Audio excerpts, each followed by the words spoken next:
बिस्मिल्लाहिर्रहमानिर्रहीम। अस्सलाम वालेकुम नाज़रीन कराम, मिलाकर 6 साल बाद मरियम नवाज और उनके शोर captain Safdar Avenfield reference में बरी होगी। ये 6 साल तक वो पेशियां भुगते रहे। 6 साल बाद उनको इंसाफ मिल गया। नाज़रीन कराम, इस केस के में बरियत के सियासी असरात भी मुरतब हो। मुल्क की सियासत में ये जो मरियम नवाज की बरियत हुई है, उसके बड़े दूररस नताइज बरामद हो। कबल इसके हम इस पर तफसील के साथ आपके साथ बात करें। आपसे इस्तदा है कि अगर आपने मेरा YouTube चैनल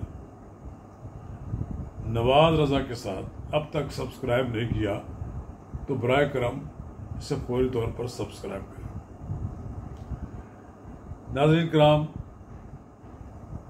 सब दुनिया जानती है कि साबिक वज़ीर आज़म नवाज शरीफ को किस तरह डिस्क्वालीफाई किया गया।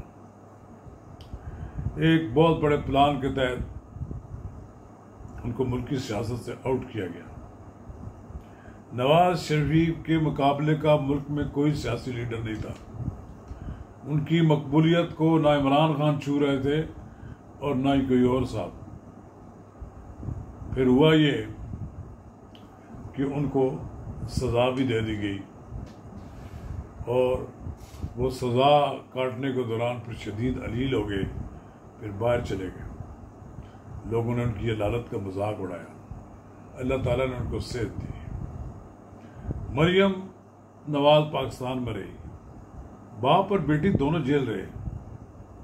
ये सोचने वाला का मकाम है।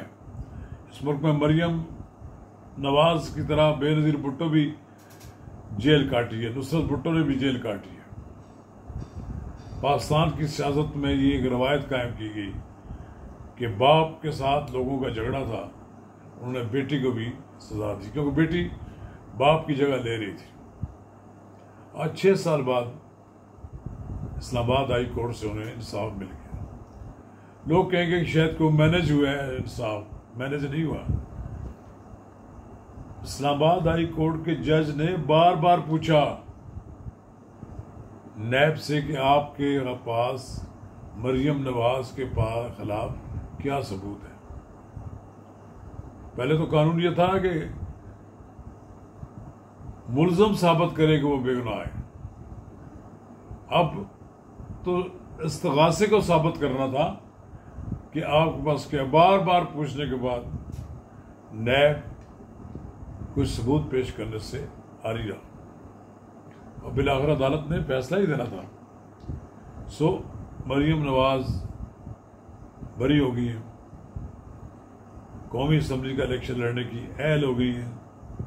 मुल्क की सियासत में पूरी तरह हिस्सा लेने का उनको अब इख्तियार है। कोई उनका रास्ता नहीं रोक सकता। अलबत्ता इस फैसले से PTI के दोस्तों में सभी मवाद बिछ गई है।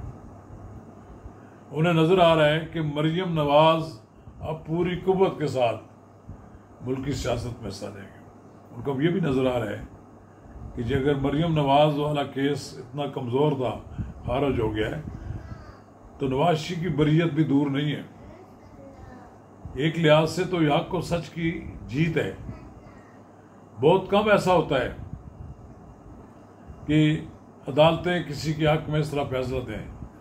आज अदालत ने जब बरी किया तो मियां नवाज शरीफ का फ़ोन आया, मुबारकबाद का फ़ोन आया मरियम नवाज को। फिर मरियम नवाज अपने चचा वज़ीर आज़म शहबाज शरीफ के पास गई तो उन्होंने भी मुबारकबाद। यही था ना कि मरियम नवाज के किसी वज़ीर आज़म हाउस में किसी इजलास में बैठने पर भी एतराज़ किया जाता था कि जी वो सज़ा याफ्ता है। और सज़ा याफ्ता इस मुल्क में लफ्ज़ इतना इस्तेमाल होता रहा, इसको गुनाह कबीरा बना दिया गया। एक सियासी केस बनाया गया जिसका कोई वजूद नहीं था।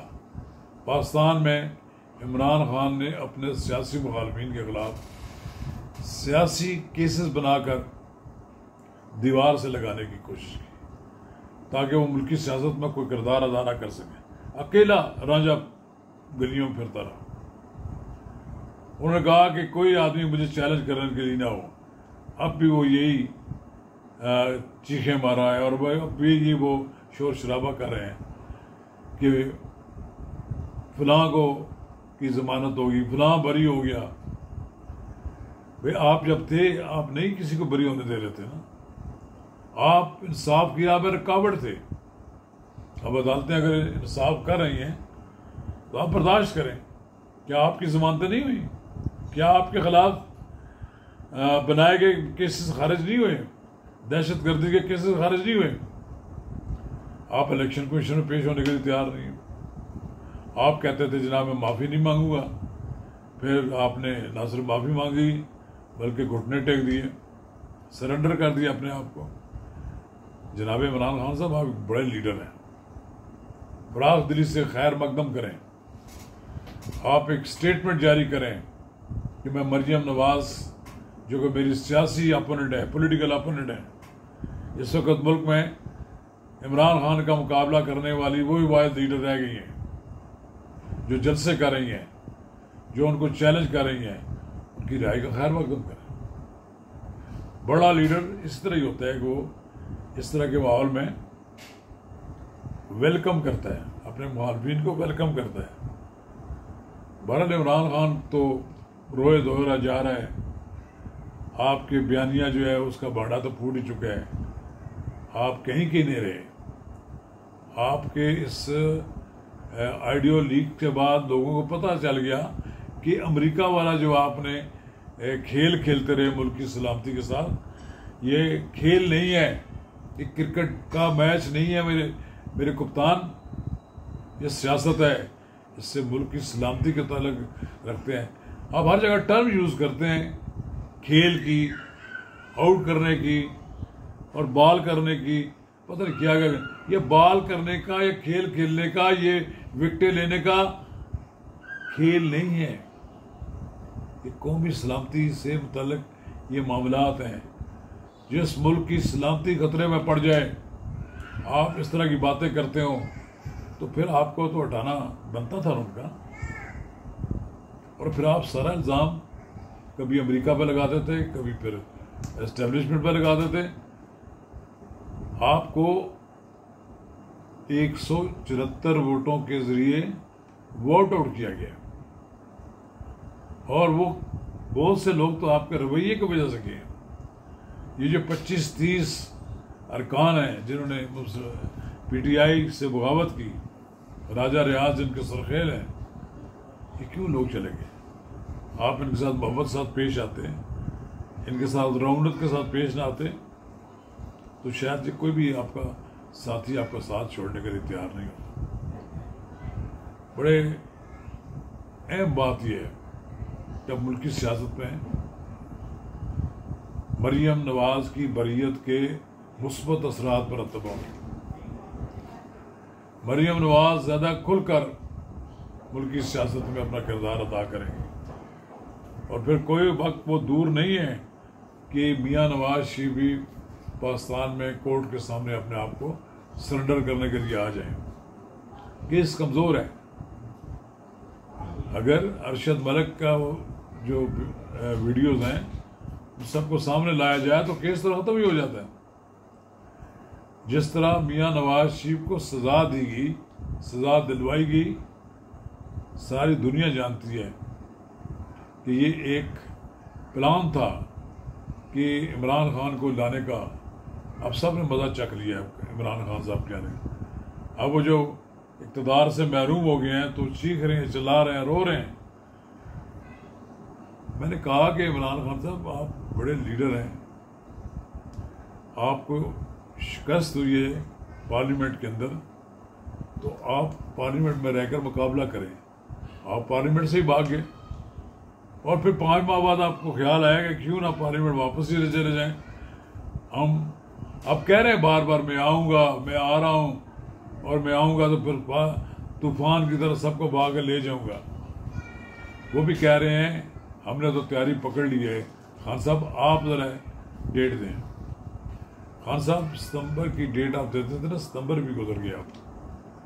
अब आइंदा मुझे लगता है कि अक्टूबर भी गुजर जाएगा और फिर नवंबर में जो तब्दीलियां होनी है या जो कुछ भी होना है उसमें आपका कोई रोल नहीं होगा, उसमें वज़ीर आज़म शहबाज शरीफ का रोल होगा।